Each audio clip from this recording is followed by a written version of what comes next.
Perlas del libro de Jeremías. Envió Jehová el ángel a Jerusalén para destruirla. Pero cuando él estaba destruyendo, miró Jehová y se arrepintió de aquel mal, y dijo al ángel que destruía: basta ya, detén tu mano. El ángel de Jehová estaba junto a la era de Ornán Jebuseo. Buen día. Damos gracias a Dios porque nos permite continuar con el estudio del libro de Jeremías. En esta ocasión vamos a reflexionar en el capítulo 39. Este capítulo, Dios posiblemente nunca hubiera querido que se escriba,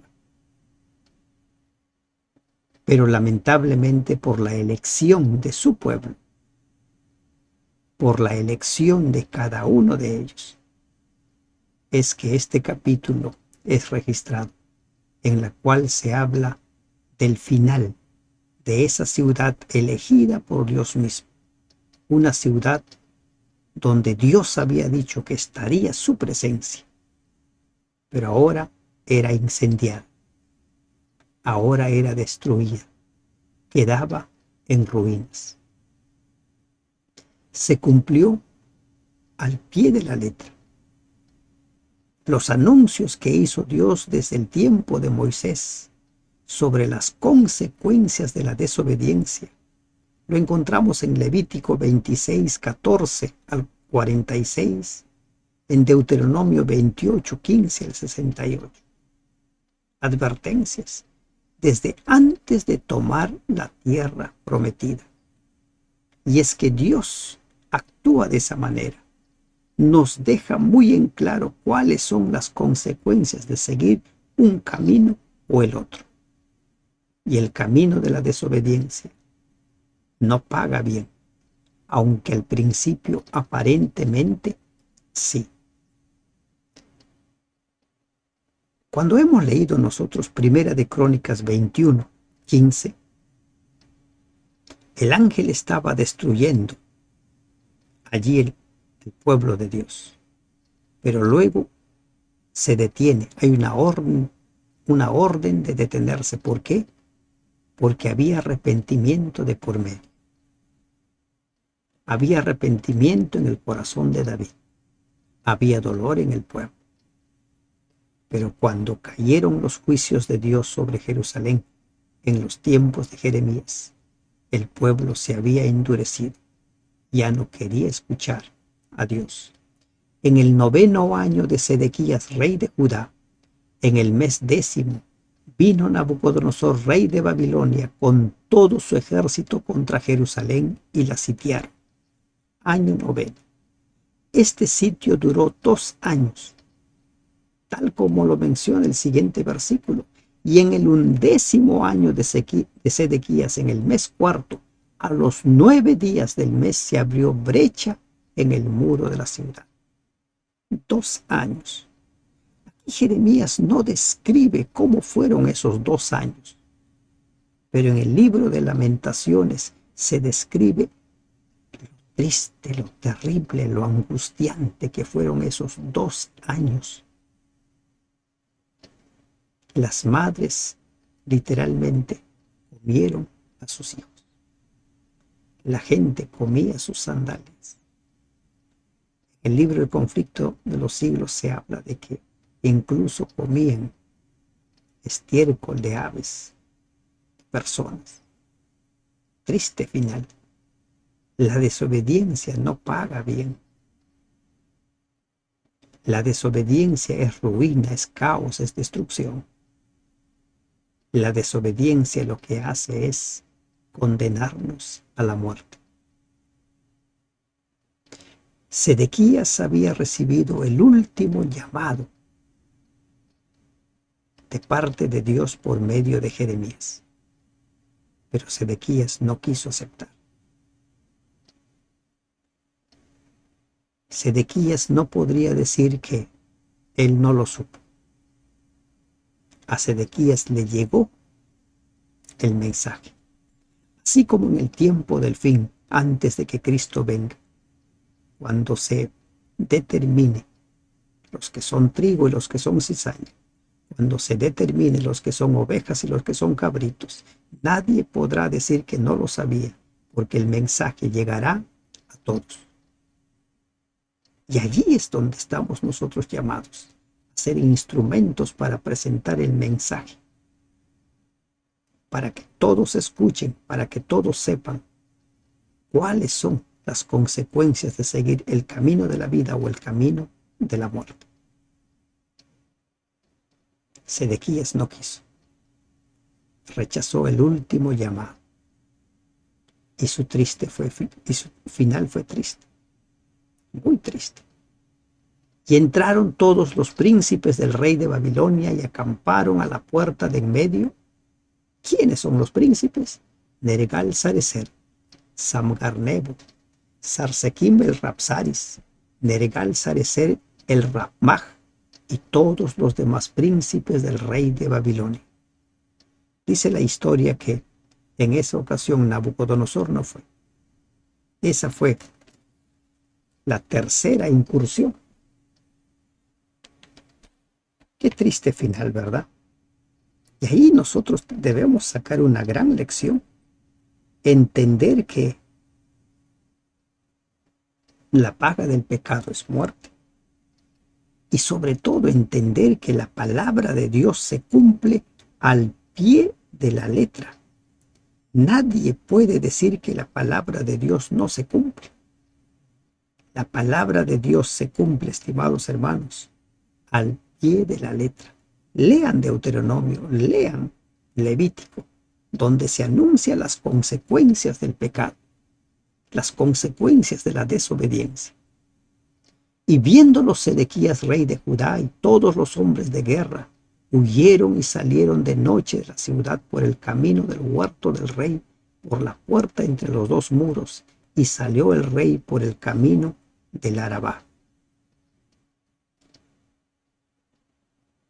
El asedio final de Jerusalén comenzó aproximadamente el 15 de enero del año 588 antes de Cristo. Aproximadamente. Después de sitiar la ciudad de Jerusalén durante 30 meses, 2 años y medio, los babilonios irrumpieron en sus defensas. Miren, 2 años y medio. Y ahora Sedequías, a quien Dios le había ofrecido su vida, a quien Dios le había ofrecido pasarse del lado de los caldeos para vivir y que lo rechazó, ahora huye por su vida. Quiere salvar su vida. Viéndolo Sedequías, rey de Judá, y todos los hombres de guerra huyeron y salieron. Huyeron. Quería salvar su vida. ¿Y cómo quería salvar su vida? Por sus propios medios, por sus propios esfuerzos. Estimado hermano, estimada hermana, nuestra vida solo la hemos de mantener, solo la hemos de preservar si nos entregamos a Dios, si aceptamos la palabra de Dios. Y la triste historia de Sedequías nos enseña que por nuestros propios esfuerzos no podemos nosotros conservar la vida, porque la paga del pecado es muerte. Pero el ejército de los caldeos los siguió y alcanzaron a Sedequías en los llanos de Jericó y le tomaron y le hicieron subir a Ribla en tierra de Hamat, donde estaba Nabucodonosor, rey de Babilonia, y le sentenció. Nabucodonosor no había llegado al sitio, estaba en Ribla. Esa ciudad al norte, en tierra de Hamat, era un centro comercial a orillas del río Orontes. Era por lo tanto un cuartel general apropiado para que desde allí Nabucodonosor invadiera Palestina. Llegó Sedequías donde Nabucodonosor y fue sentenciado. Ese mismo Nabucodonosor pudo haberle dado la vida, preservado su vida si es que Sedequías hubiera aceptado la palabra de Dios. Pero ahora ese mismo instrumento que Dios había elegido para preservar la vida a todos los que se pasaban del lado de los caldeos, ese mismo instrumento era un instrumento de muerte. Degolló el rey de Babilonia a los hijos de Sedequías en presencia de éste en Ribla, haciendo asimismo degollar el rey de Babilonia a todos los nobles de Judá. El cruento castigo que impuso el conquistador caldeo Nabucodonosor se debió a la traición de Sedequías contra él mismo. Recuerden que Sedequías fue puesto en el trono por Nabucodonosor y éste se rebeló. Cuando tú des tu palabra, cumple tu palabra. Así sientas que te equivocaste, cumple tu palabra. Cuando en el Salmo 15 se pregunta, Señor, ¿quiénes morarán en tu santo monte? Uno de los requisitos, de las características del pueblo de Dios es aquellos que dan su palabra y la cumplan, aunque vaya en perjuicio de ellos. Sedequías fue traicionero, fue desleal. Decíamos capítulos atrás que Sedequías es uno de esos hombres tibios, y lamentablemente la tibieza no nos ayuda a ver que estamos destruyéndonos. Y sacó los ojos del rey Sedequías y le aprisionó con grillos para llevarle a Babilonia. Vio morir a sus hijos,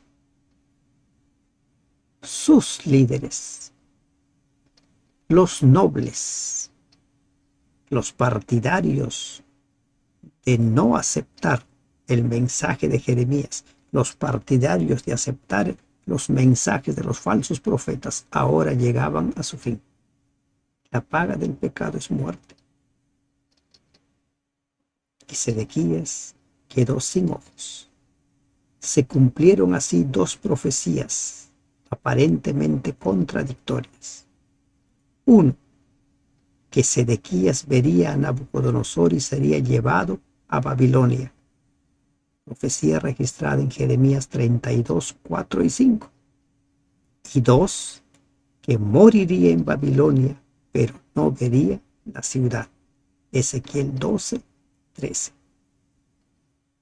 Aparentes contradicciones que se cumplieron al pie de la letra. Qué triste final. Pudo haber vivido, pudo haber muerto allí en su tierra, pero no quiso obedecer a Dios. Y el espectáculo triste, lamentable que pudo ver todo el pueblo es que los caldeos pusieron a fuego la casa del rey y las casas del pueblo y derribaron los muros de Jerusalén. En Jeremías 52, 12 al 14 y Segunda de Reyes 25, 8 al 10 se relata más detalladamente esta devastación. Cuando lleguemos al capítulo 52 veremos los detalles.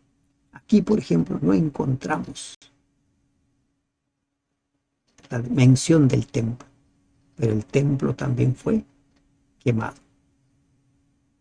Todo esto había sido anunciado. Isaías, un siglo y medio antes, anunció cómo sería el final si el pueblo no se volvía a Dios. Pero el pueblo decidió no creer a sus profetas, a los profetas de Dios. Decidieron creerle a los falsos profetas. No es distinto la historia de la humanidad en nuestros tiempos.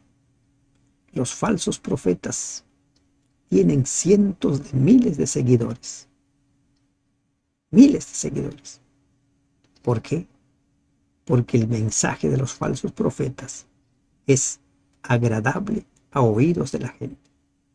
Y al resto del pueblo que había quedado en la ciudad y a los que se habían adherido a él, los que creyeron en la palabra, con todo el resto del pueblo que había quedado, Nabuzaradán, capitán de la guardia, los transportó a Babilonia. 586 antes de Cristo, la tercera deportación. Pero esta deportación fue el final de este pueblo. Ahí quedó un reducido grupo. ¿Quiénes quedaron? Pero Nabuzaradán, capitán de la guardia, hizo quedar en tierra de Judá a los pobres del pueblo que no tenían nada y les dio viñas y heredades. Los que no tenían nada, los pobres, ahora tenían viñas y heredades. ¿Cómo entiende usted esto? Reza el dicho, no hay mal que por bien no venga. Esos que no tenían nada cuando los impíos gobernantes estaban ahí en el poder, ahora tenían viñas y heredades. Podían cultivar la tierra. Ya no era más una nación. Ya no era más el reino. Ya no era. Era una provincia destruida de Babilonia. Quedaron los pobres. Posiblemente esto se hizo para evitar un vacío político en ese país. Recordemos que esas tierras no fueron habitadas por otros pueblos durante los 70 años. Ellos, estos que quedaron, allí quedaron como custodios. Miren la mano de Dios, la providencia. La palabra de Dios se cumple al pie de la letra.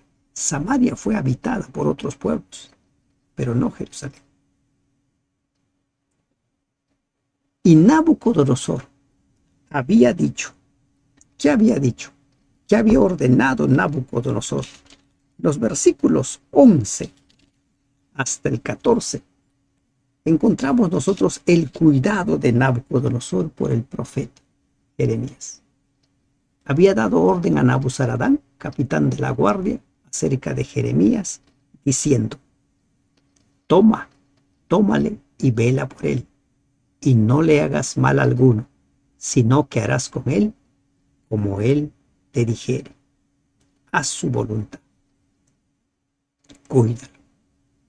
Dios cuida de sus hijos.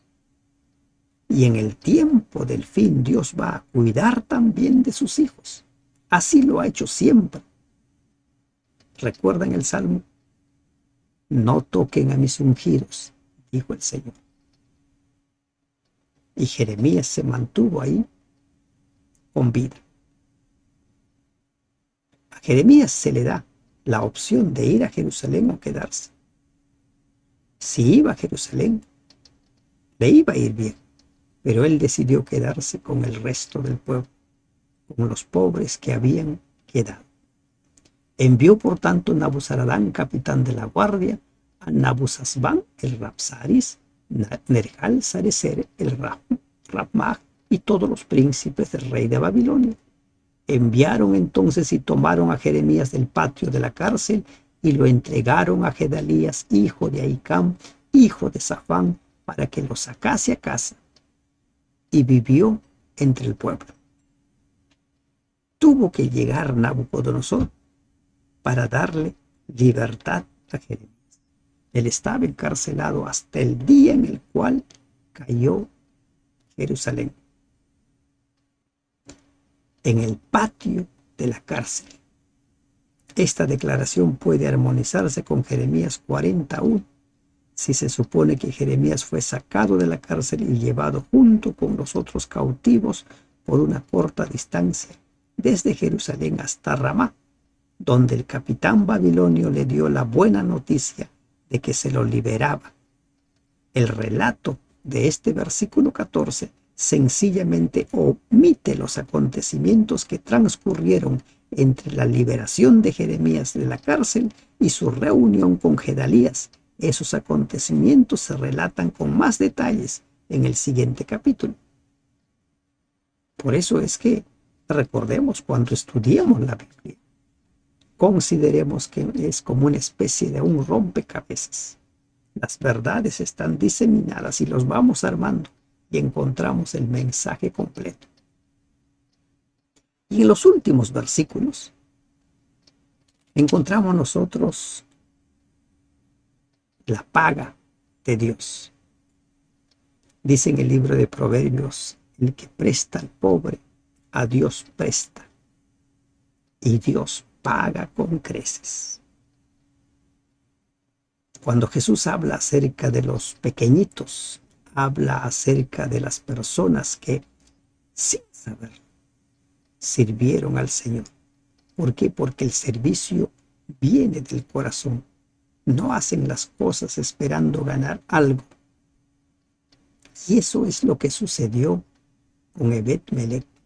Y había venido palabra de Jehová a Jeremías estando preso en el patio de la cárcel, diciendo: Ve y habla a Ebed-Melech etíope, diciendo: Así ha dicho Jehová de los ejércitos, Dios de Israel: He aquí yo traigo mis palabras sobre esta ciudad para mal, no para bien. Y sucederá esto en aquel día en presencia tuya. Tú lo vas a ver, tú vas a ser testigo. Tú vas a ver cómo esta ciudad se va a destruir, se va a cumplir la palabra de Dios al pie de la letra. Pero en aquel día yo te libraré, dice Jehová, y no serás entregado en manos de aquellos a quienes tú temes. Generalmente cuando caía un reino, se mataba a todos los hombres de confianza del rey. Generalmente. Y entre ellos estaba Ebed-Melech. Y por eso le dice el profeta: no serás entregado en manos de aquellos a quienes tú temes. Por su lealtad a Jeremías, Dios prometió al etíope que su vida sería librada de manos de los príncipes de Judá que se habían airado por el socorro que había prestado al profeta, y que tampoco moriría por la espada de los babilonios, pues Jeremías sin duda intercedería por él. La promesa es que no vas a morir, porque ciertamente te libraré y no caerás a espada, sino que tu vida te será por botín. ¿Por qué? Porque tuviste confianza en mí, dice Jehová. Desobedecer a Dios es condenarse a la muerte. Confiar en Dios es tener vida. Sedequías decidió desobedecer a Dios. Eligió la muerte. Ebed-Melech decidió confiar en Dios. Eligió la vida. Tu vida te será por botín. Una expresión idiomática que indica que su vida sería preservada en un tiempo cuando incontables millares perdían la vida. ¿Una persona podía pedir mayor recompensa que esta? No. Y miren, confiar en Dios es ganancia. Confiar en Dios es tener vida. Sedequías eligió mal. Eligió desobedecer y tuvo un triste final. Ebed-Melech, el etíope, decidió confiar en Dios. ¿Cuál de los dos caminos elegirás tú? Que Dios te bendiga. Amén.